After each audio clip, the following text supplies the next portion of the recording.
Namaste. Welcome to the second session on financial inclusion. As you are aware, in an earlier session we covered the introduction to financial inclusion, the extent of financial inclusion, and also the need for financial inclusion. In today's session, we will recap the extent of financial inclusion, the credit policies of institutions, the availability or non-availability of timely and cost-effective credit in rural indebtedness. As you're aware, I'll recap the definition of financial inclusion. The Indian economy in general and banking services in particular have made rapid strides in the recent past. However, a sizable section of the population, particularly the vulnerable groups such as weaker sections and low-income groups, continue to remain excluded from even the most basic opportunities and services provided by the financial sector. In order to address the issues of financial inclusion, the Government of India constituted a Committee on Financial Inclusion under the chairmanship of Dr. C. Rangarajan. The committee submitted its final report to Honorable Union Finance Minister on 4th of January 2008. The financial inclusion was defined as the process of ensuring access to financial services and timely and adequate credit when needed by vulnerable groups such as weaker sections and low-income groups at an affordable cost.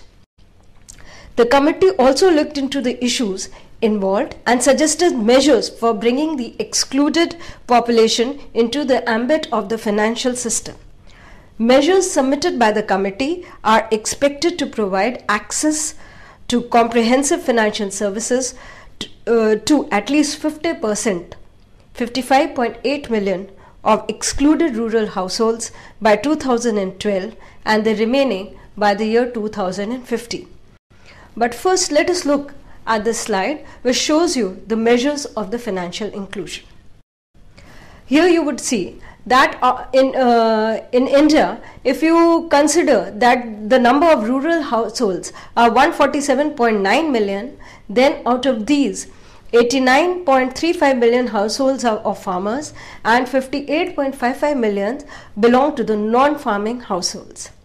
Out of these farmers' households, small and marginal farmers constitute 74.97 million, and other than small and marginal farmers are 14.38 million. Out of these small and marginal farmers, financially excluded are 40.27 million, a huge number, and financially included are 34.70 million. And other than the small and marginal farmers, financially excluded are 5.66 million and financially included are 8.72 million.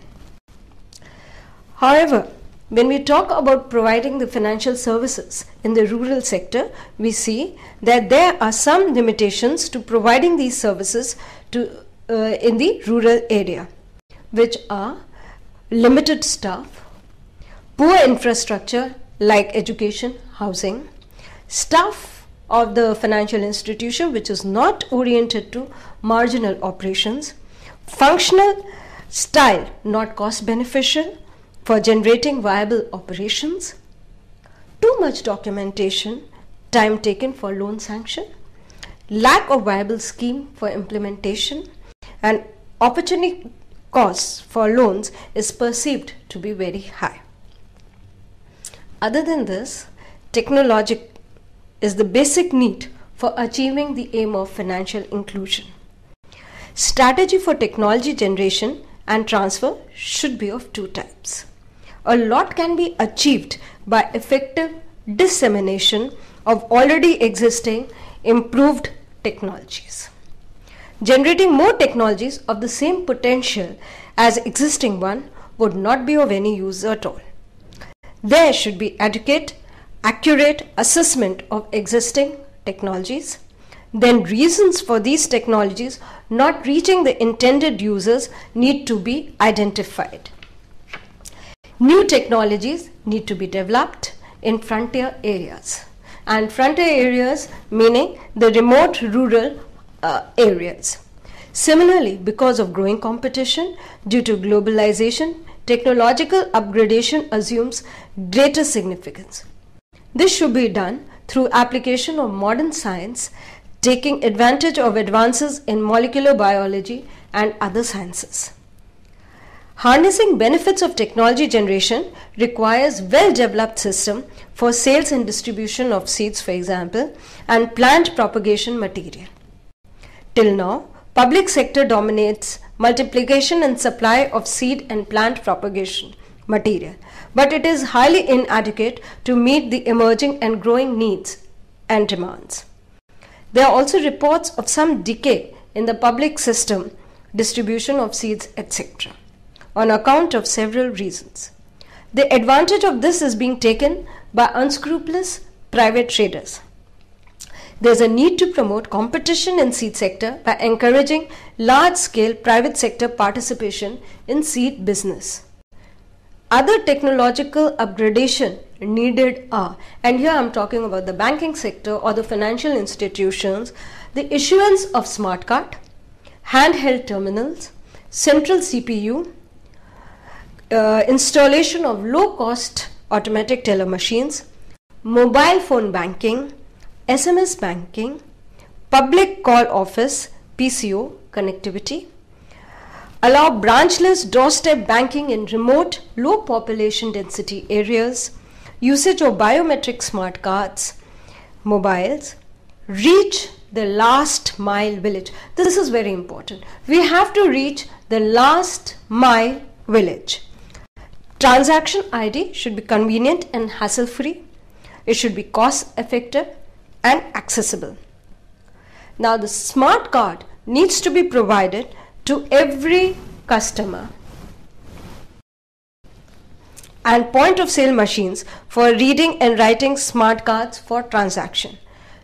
Here in the slide you would see that I put up a slide telling you how this works. As you would see in this slide, there's a web camera for photograph. This is the business facilitator who's sitting with something which looks like a laptop. And there's a web camera for photograph where he photographs the individual who comes for opening an account. He has optical biometric scanner for fingerprints, pad for signature capturing, battery power pack up for undisrupted enrollment. And it is through these machines that it captures the data of the person whose account is to be opened and subsequently uses it for accessing the transactions in the account.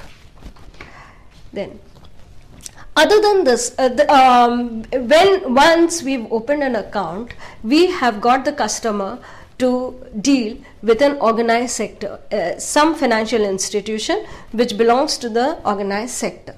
But this is the first step. Now, what is needed is, in order to improve the economy of the nation, apart from opening the account, what is more important is the credit. And now, let us look at the slide which talks about the output vis-a-vis the credit. How effective has the credit been in the increase of economy of the person concerned?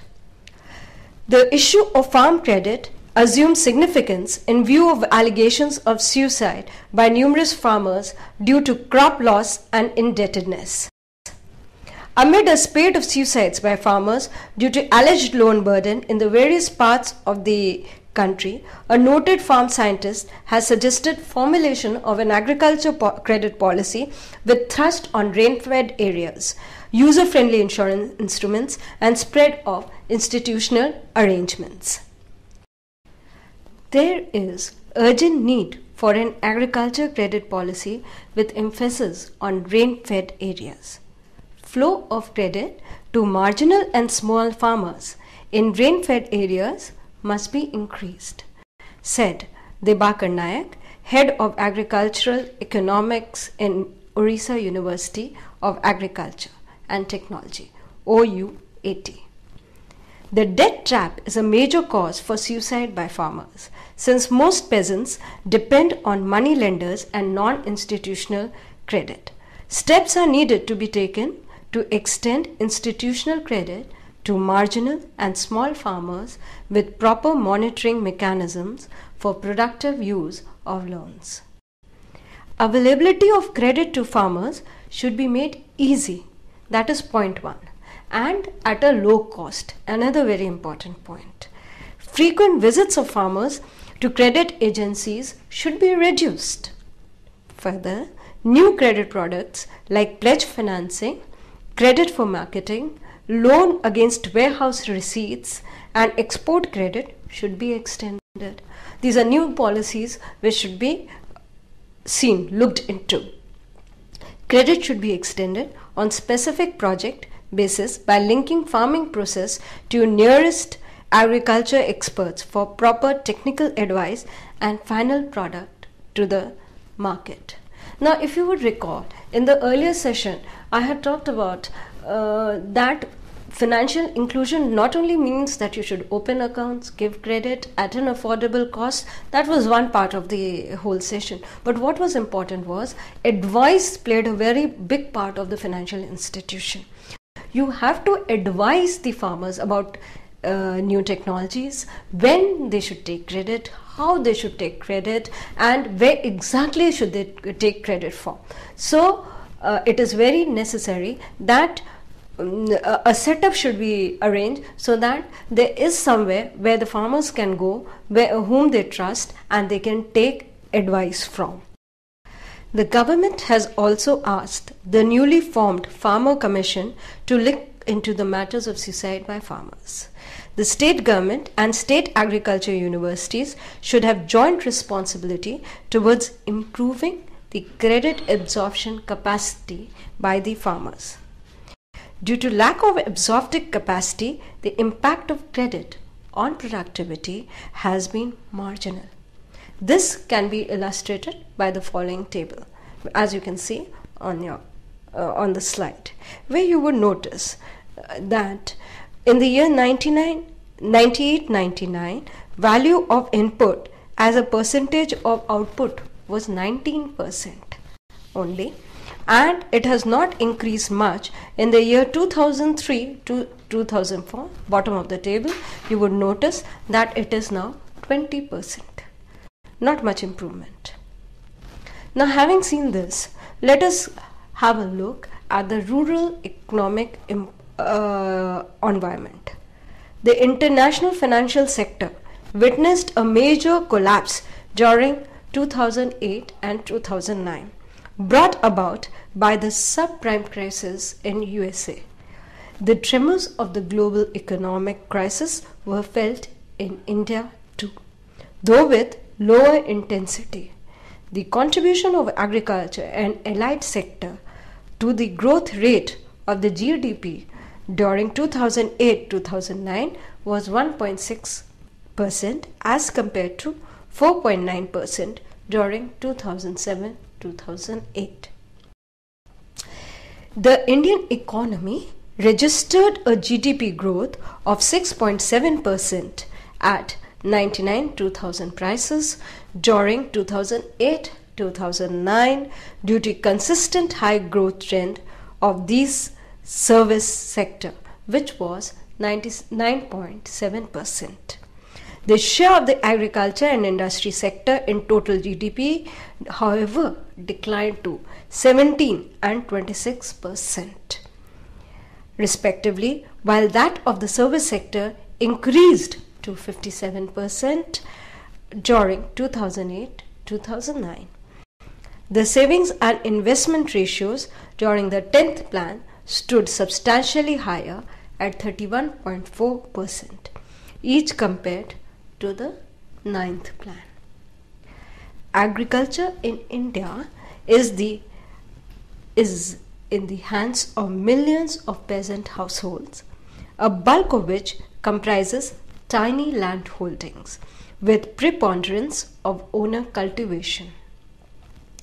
There is hardly any direct government participation in the production and investment decisions of the farmer, but the government does influence the legal, material and economic environment in which the farmers operate Though tremendous progress has been made to exploit irrigation potential in the country, still 2/3 of the area under cultivation is unirrigated, and there is thus heavy dependence of production on vagaries of nature, that is, rainfall. Irrigated areas have experienced sharp increase in productivity level, and large part of output at such farms is for markets.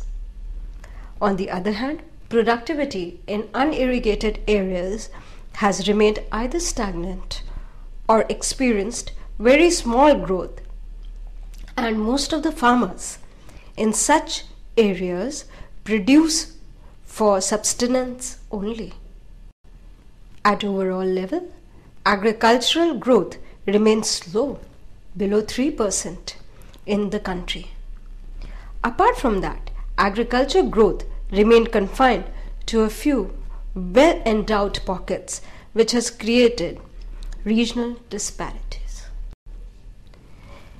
Here I would like to quote from a critique by Mr. Ramesh Chand on India's national agricultural policy, which describes agriculture as the backbone of Indian economy, mainly because of three reasons.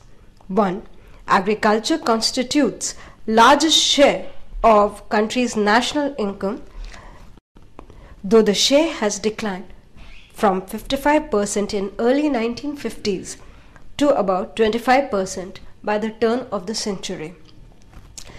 2. More than half of India's workforce is employed in the agriculture sector. 3. Growth of other sectors and overall economy depends on performance of agriculture to a considerable extent. Besides, agriculture is a source of livelihood and food security for large majority of vast population of India. Agriculture has special significance for low income, poor and vulnerable sections of rural society. Because of these reasons, agriculture is at the core of socio-economic development and progress of India's society, and proper policy for agriculture sector is crucial to improve living standards. Therefore, the new agriculture policy faces some challenges. For example, and these challenges can be grouped together in roughly 4 categories. 1. Relating to growth. 2. Substantiability. 3. Efficiency. 4. Equity. There are also other important concerns like food security, livelihood, employment, improvement of standard of living of agricultural population. Addressing these challenges requires efforts on several fronts like incentive structure, infrastructure, technology, market development, extension, regulation, input supply, tenancy, etc. New agriculture policy should address above challenges through efforts in the above mentioned areas.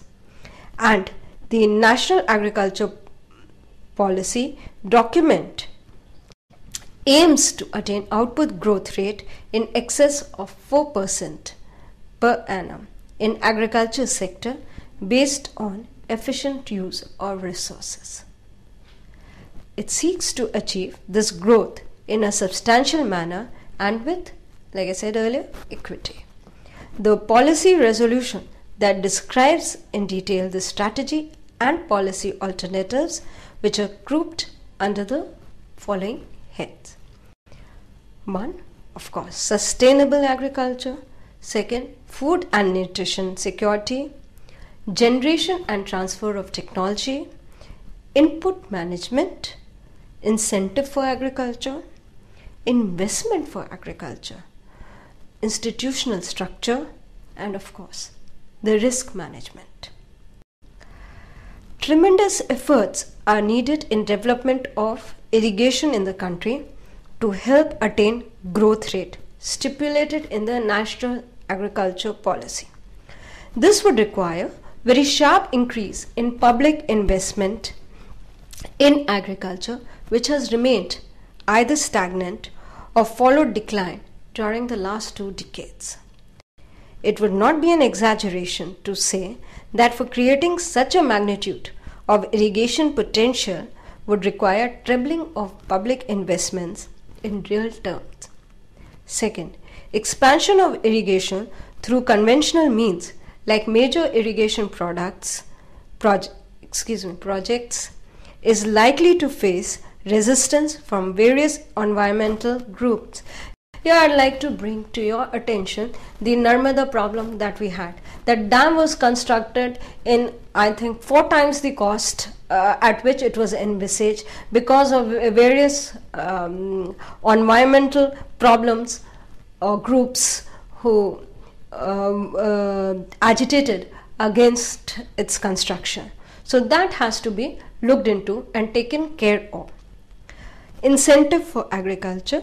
Agricultural policy repeats the policy concerns echoed in the beginning of the Green Revolution to provide favorable economic environment for promoting farm investment through 1. Removal of distortion in the incentives. Secondly, improvement in terms of trade with manufacturing. Thirdly, external and domestic market reforms. This is most important area for policy actions. The document states only the intention but does not elaborate how it would be achieved. Some reforms which government has initiated in these areas are liberalization of land lease market, proposal of change regulation to promote contract farming and private markets. Another important factor in the agriculture area is the investment. The purpose of investment in agriculture is to generate capital in the form of infrastructure, improvement of quality of natural resources and assets, and creation of productive assets for promoting long-run growth and improving efficiency in production and marketing. This investment in any sector comes from 2 sources, that is, public or private. While public investment is meant mainly to create infrastructure, private investment is used mainly for asset formation and for improvement in quality of existing assets. Traditional agriculture and agriculture in underdeveloped countries is generally starved of investment resources because private capital is deterred by the risk involved in agriculture, and institutional investment has been meager.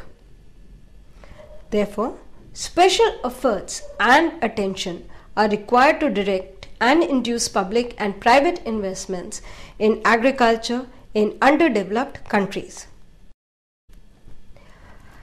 In the recent years, there has been renewed interest in public and private investment in Indian agriculture. This has been induced by serious concerns for secular decline in public investments in Indian agriculture, which began in early 1980s. This shows that infrastructure development for agriculture sector failed not only to keep pace with the growth of the sector, but lagged far behind the growth of the sector. There is some comfort that, like the decade of 1980s, decline in public investments did not cause decline in private investments even during 1990s. Now we'll carry on to the institutional structure. National Agriculture Policy advocates land reforms by focusing on consolidation of holdings, redistribution of surplus, wasteland among landless, tenancy reforms, development of lease market, and recognition of women's rights in land. Other areas listed for policy attention are private sector participation, through contract farming, assured markets for crop, especially for oilseeds, cotton and horticulture crops, increased flow of institutional credit, strengthening and revamping of cooperative credit system. Out of these, some policy concerns like land lease markets have already been discussed earlier. The land consolidation has assumed greater importance due to large-scale fragmentation of land holdings, due to division of inherited property and certain other factors. Division of land parcels into smaller pieces scattered over space has become so complex that their consolidation by revenue authorities, as witnessed during first 2 decades of planned development in some states, would not help much but would leave it free to revenue officials to use their authority to show favors and disfavors. Having gone through the agriculture policy, we now realize that a document should be drawn up for a new sustainable agriculture policy. And this is what, if you would look at the slide, this is what we have envisaged. That sustainable agriculture policy should aim to promote technically sound, economically viable, environmentally non-degrading and socially acceptable use of country's natural resources, land, water and genetic endowments. This indeed is a tall order. Downside risks are unlimited, upside benefits seem to have a ceiling. So, to sum up, we can say that the desirable agriculture policy should recognize that there is, firstly, no easy quick fix solutions, and should initiate exercise to understand the cost of delivering rural financial service products in a scientific manner, should examine activity-based costings, allow banks to exploit rural areas. And here, when we use the word exploit, we mean that it should allow the banks to reach, like we said earlier, the last mile village, the last possible remotest standing person. It should leave operational decisions to the institutions, that is the government, should leave the operational decisions to the institutions, should continue to remove bottlenecks for microfinance to flourish, should continue to direct branch licensing towards rural areas, should continue to provide targets for rural lending, friendly insurance instruments, raise credit and insurance literacy, linkage through self-help groups, implement skill development program, and should provide a platform for marketing of the produce. Training and sensitization programs should be organized. Constitution of task force for monitoring loans taken from an unorganized sector by farmers. This is very important. Then also, what is required in technological upgradation is, and you'd be surprised to know, that first and foremost, you will have to de-skill the farmer. That is, they're already used to a certain method of farming which is now obsolete. It may be traditional but now obsolete, not giving the benefits which the farmer should reap, and therefore he should be de-skilled, and then new technologies should be he should be upgraded with new technologies. Inputs are moving out of the farmer control, seeds moving towards research intensity. This is all due to the change in technology which is occurring right now. Research and extension services moving from public to private sector, pesticides being peddled as extended services of extension, and no comprehensive risk mitigation products are visible. recognizing the fact that one most important aspect of helping the farmer produce is the marketing, the government has already initiated measures to amend Agriculture Produce Market Committee Acts. This is a step in the right direction. Government needs to move fast on this, as it is very difficult to reach consensus on such reforms.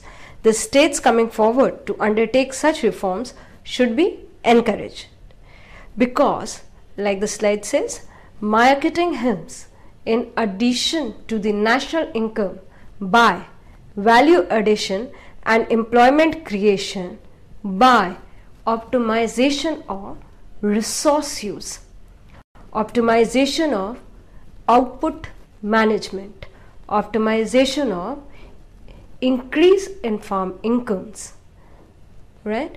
And it also helps in widening market for produce, which is very natural, and also growth of the agro-based industry.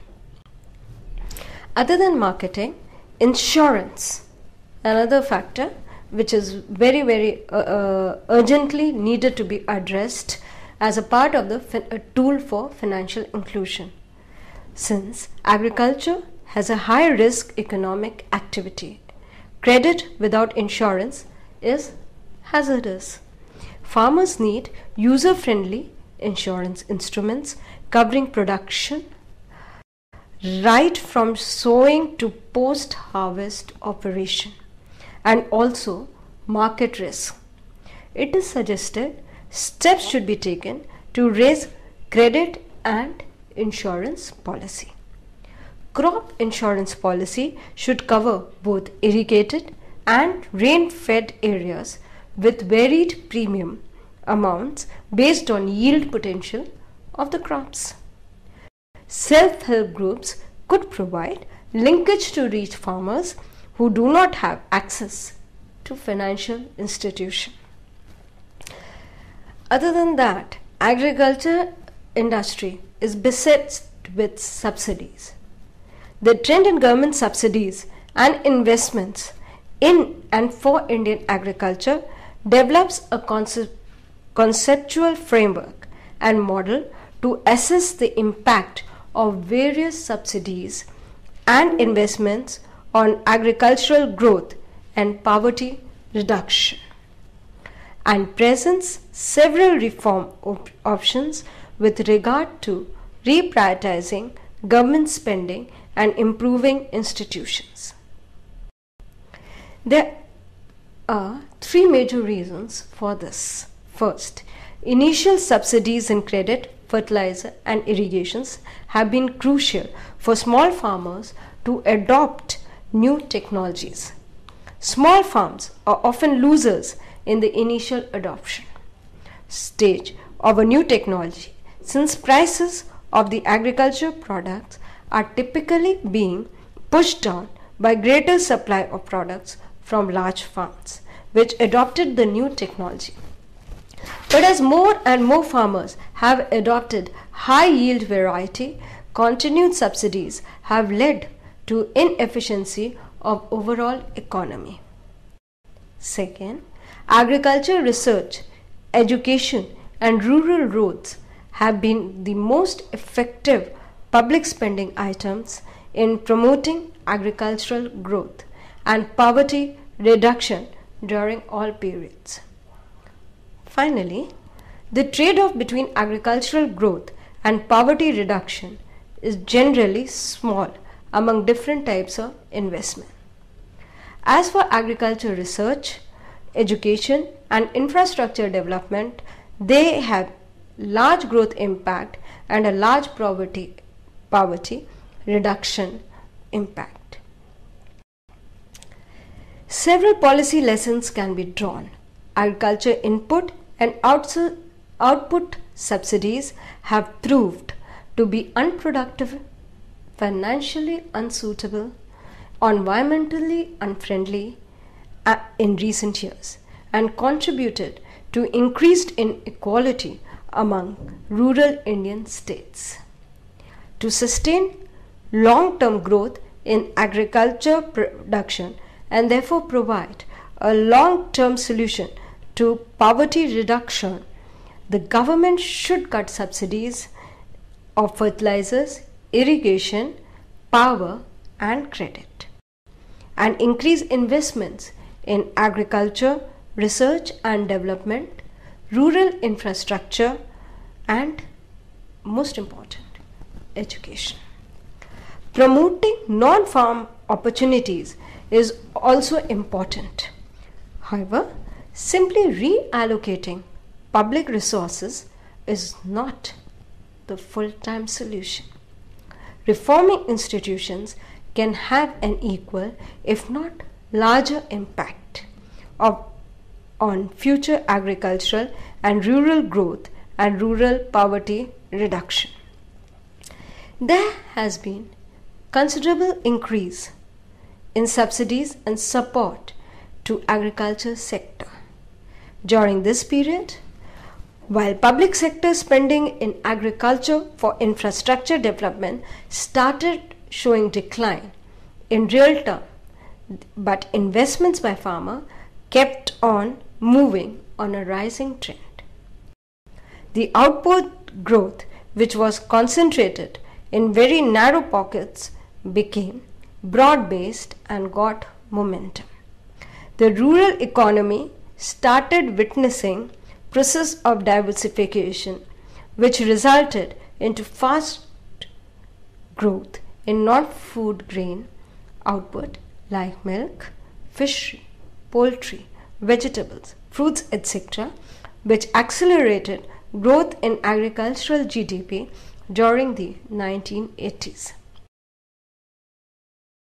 The Union Budget 2008-9 announced the continuance of interest subvention to enable banks to provide crop loans up to Rs 3 lakh to farmers at an interest of 7% per annum, envisaging suitable interest subvention to NABARD and 3% interest subvention on own involvement of cooperatives.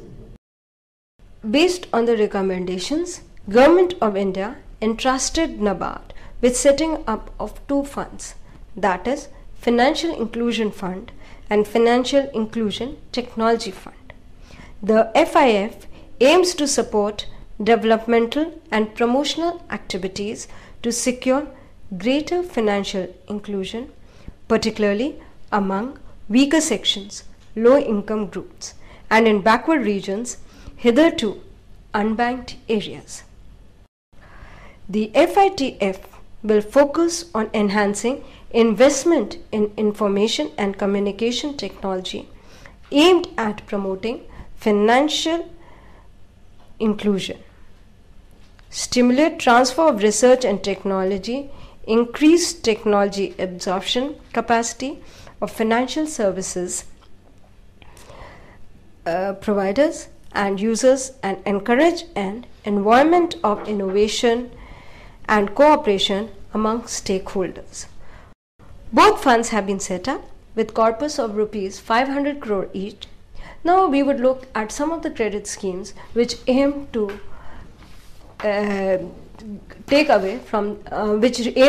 help in financial inclusion. These are the Kisan credit cards, the general credit cards or the GCC, Laghu Udyami card, business correspondent and facilitators, SGSY scheme for poverty elevation, SHG bank linkage program, MFI bank linkage, women entrepreneurs, development programs, rural entrepreneurship program, development programs in clusters, skill upgradation and capacity building, Farmers Club, JLG, Jawahar Gram Samriddhi Yojana, Employment Assurance Scheme, Rural Housing, Credit cum Subsidy Scheme for Rural Housing, Baseland Development Project, Golden Thread. Now I'll take up some of these schemes in a little bit of detail so that you have an idea of what exactly these schemes are. Firstly, the Kisan credit card. Like the name suggests, It is a credit card given basically to the farmers, and it was originally issued to help as a part of crop loan. They were supposed to only purchase materials which pertained to the farming. For example, purchase of seeds, pesticides, etc., etc. But now the Kisan Credit Card covers both the consumption part and also a part of rural housing. It is a production credit without any flow limits. It is given to farmers. It's a revolving cash credit limit valid for 5 years. Like I said, it was primarily given for crop production, but it is also now given for capital, for purchase of equipment such as tractors and equipments, and also personal expenditure. The eligibility criteria is as per the asset value of the farmer. It attracts saving interest on credit balance, and it comes with a crop insurance on basis of scale of finance of crops raised during the seasons. Then we have the general credit card. This scheme is being implemented by scheduled commercial banks and regional rural banks. It's given to individuals in rural and semi-urban areas. This you'll have to see is limited to individuals in rural and semi-urban areas. It is credit without insistence of security. Banks are not supposed to take any security in lieu of giving this loan, and the maximum amount of this loan is rupees 25,000. Again, it's a sort of revolving cash credit, and it is valid for 3 years. Similarly, there's a similar card which is called Laghu Udyami card or LUC. Now this is given for 5 years, and it is given to traders, artisans, those individuals who are involved in some kind of small business or small industrial unit, hence the word Udyami. Small is Laghu, Udyami is the business, somebody who's doing small business. Maximum amount for this card is rupees 10 lakhs, and the validity is 3 years. The next scheme that we have is SGSY scheme for poverty alleviation. The purpose is very simple: bringing rural poor above the poverty line. And where is it applicable? The area where you can give this kind of loan is in, of course, the rural area. Again, it's a revolving fund, cash credit type. The eligibility is that this kind of loan is given through a self-help group which should be in existence for at least a minimum period of 6 months. The funding is from DRDA and banks. The amount of fund is minimum rupees 5,000 and maximum is 10,000. Subsidy comes as 30% of project cost, maximum amounting to 7,500 in general category. In SC/ST category, this amount becomes 50% of the project cost with a maximum rupees 10,000. Then for group loan, in a group loan, it is 50% of the project cost, maximum amounting to 1.25 lakhs. And in the group loan, the subsidy is given to individuals, and this subsidy should not exceed an amount of rupees 10,000 per capita. In order to bring about a place, an area where farmers can get together and discuss their problems, and also should get the necessary advice needed in the scenario of changing technology and environment, Farmers Clubs has been instituted, and the mission is development through credit, technology transfer, awareness and capacity building.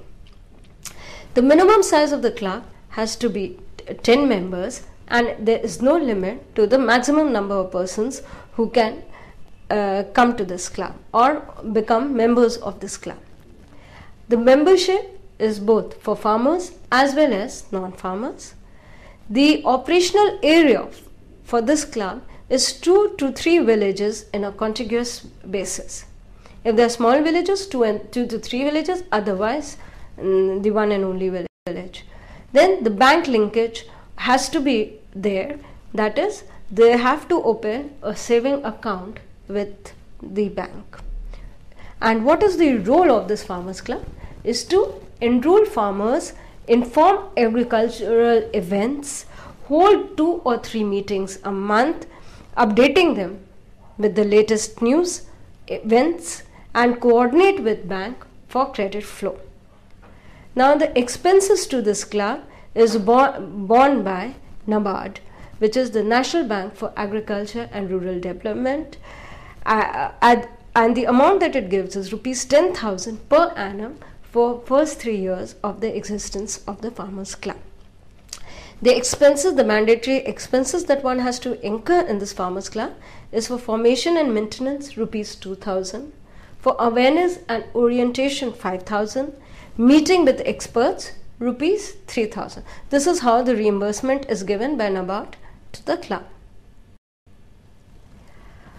Other than this, we have the joint liability group. Again, this is a getting together of people of who are working in a homogeneous area and availing loan from the or availing credit from the scheduled commercial banks or any organized financial institution. Now JLG, as they are called, they can take short-term working capital loan for agriculture. Loan is also given for allied activities in farm, other domestic requirement, education, consumable items, medical expenses, credit against debt from non-institutional lenders. Now this is becoming a very important factor, that now the organized sector, in order to wean away farmers or other backward people from the non-institutional money lenders, loans are being supplied or credit is being given by the organized sector, so that they can apply their credit for productive functions and do not lose out by giving a higher rate of interest and cost factors to these non-institutional or unorganized money lenders. It is given to tenant farmers, oral lessees and sharecroppers. The minimum number of members in a joint liability group should be 4, a maximum 10. JLG members have to indulge, like I've already stated, in homogeneous or similar activities. Membership primarily of tenant, small farmers. Members to have same socio-economic background. Members have to be engaged in agricultural activity for minimum 1 year prior to them getting the loan. Group members should not be defaulters to any financial institution. None of the group members. It is not a case of majority or minority. Not a single member of the group should be a defaulter to any financial institution. 100% refinance is available from NABARD, and personal crop insurance is available. A very important concept of rural development is known as the self-help group. This concept was floated by Professor Yunus of Bangladesh through his Grameen Bank in Bangladesh. It's a microcredit to poor like landless traders, petty traders, artisans and other people of small means. SHG is based on the recommendation of Kalia Committee. Banks to finance small self-help groups, and self-help groups give funds to the members within its group. Again, the finance to self-help group, which shows group dynamics, financial management capabilities and behavioral discipline. Broad criteria for selection of SHG has been laid down by NABARD. SHG has to be in existence for at least 6 months before they can avail finance of any kind, and should have, just like in the case of JLG, homogeneity, and also should have successful saving from own resources. They should have a democratic working setup, maintenance of proper accounts, and if need be, support from NGOs. Funds have been set up for technological upgradation, which is known as Technological Upgradation Fund Scheme. The scheme is operated by the Ministry of Textile for technological upgradation in textile. SIDBI and IDBI are nodal agencies. Schemes are in operation since 1/10/2005. Units availing bank finance are entitled interest subsidy of 5% and a capital subsidy of 10% of purchase price of machinery for upgradation of technology. Here you would have to understand that it is for upgradation of technology. To buy other equipments belonging to the same level of technology, no loan is given. Then linked to this is a credit-linked capital subsidy scheme for technological upgradation provided to SSI going for GTAB approved technological upgradation for significant upgradation of technology, for installation of improved environmental condition, installation of anti-pollution measures, installation of energy conversion machinery. Subsidy is given at the rate of 15% of purchase price of machinery.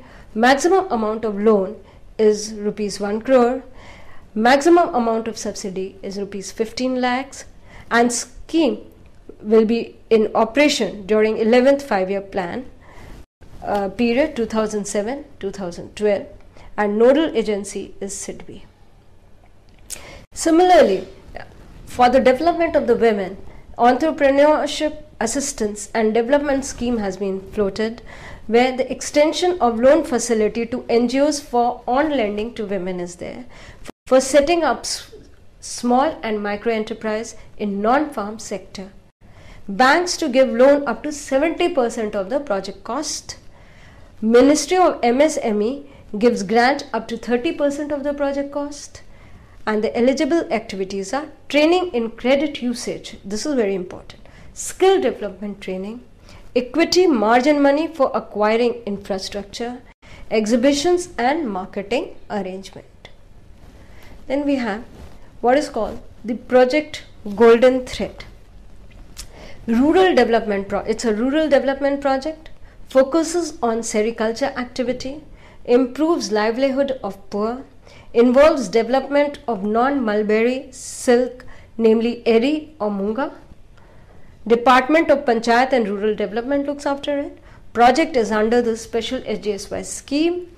It covers all aspects from plantation to spinning with modern machines, and presently has been implemented in 8 states. A most important factor of rural credit is rural housing. It is essential for socio-economic development. For example, and a scheme has been launched which was called the Indira Awas Yojana, and this was launched in the year 1985, and it's a sub-scheme of Jawahar Rozgar Yojana. Primarily to help construction of developing units, upgradation of existing unserviceable Kacha house, for SC/ST freed bonded labor, non-SC/ST rural poor who are below poverty line, and the aid is granted. With this scheme comes another scheme which is called Credit Cum Subsidy Scheme for Rural Housing. It is operative since 1999 under the aegis of Ministry of Rural Development. The target group is rural household with annual income up to rupees 32,000. Mind you, it is an annual income of the household. Minimum 60% of fund to SC/ST is given. Purpose, of course, is the construction of new house, and the target area is rural should be 20 kilometers from any metro or large town, 5 kilometers from medium or small town. This is the criteria which has been laid down by Reserve Bank of India. Loan amount is maximum of rupees 40,000 and comes with a subsidy maximum of rupees 10,000. Cost of the subsidy is borne by center and state when the ratio 75:25. Center bears 75% of the subsidy cost and state 25%. Repayment period is maximum 7 years. Repayment of the loan. Pradhan Mantri Gram Sadak Yojana. Rural road connectivity is not only a key component of rural development in India, it is also recognized as an effective poverty reduction program. Notwithstanding the efforts made over the year at the state and central levels through different programs, about 40% of the habitation in the country are connected by all-weather roads. It is well known that even where connectivity has been provided, the roads are not in very good shape. The objective of the government is to provide road connectivity through good all-weather reports to all rural habitations with a population of more than 500 persons. The primary focus of the program will be on construction of new roads. However, upgradation of existing roads will be permitted to be taken up under the program so as to achieve connectivity through good all-weather roads. Extension of existing roads to the SC/ST habitation in the village would also be covered under upgradation. Upgradation would, however, not cover repair of existing roads. The rural roads to be taken up will by and large be surface road, black-topped, cement, concrete. However, depending upon the soil conditions, all-weather roads may also be gravel roads, but with all necessary cross-drainage structures. Another scheme which is important is the Employment Assurance Scheme, which was launched for implementation in 1778, identified backward blocks of different states. The blocks selected were in the drought-prone areas, desert areas, tribal areas, and hilly areas. Later, the scheme was extended to the remaining blocks of the country. As its name suggests, the primary objective of Employment Assurance Scheme is to provide gainful employment during the lean agriculture season in manual work to all able-bodied adults in rural areas who are in need and desirous of work but cannot find it. The work may be either on farm or on other allied operations or on the normal no plan works during such a period. The secondary objective is the creation of community, social and economic assets for sustained employment and development. This is the Jawahar Gram Samriddhi Yojana, is the restructured, streamlined and comprehensive version of the erstwhile Jawahar Rozgar Yojana. It has been designed to improve the quality of life of the rural poor by providing them additional gainful employment. The primary objective is the creation of demand-driven village infrastructure, including durable assets to enable the rural poor to increase the opportunities for sustained employment. So, as we have seen, financial inclusion includes not only financial services by way of credit or opening of accounts with financial institutions, but also all-round availability of various facilities, infrastructure, for example, road, health, education, technology, so that last man in the last mile village grows economically, resulting in the overall development of the country. Thank you.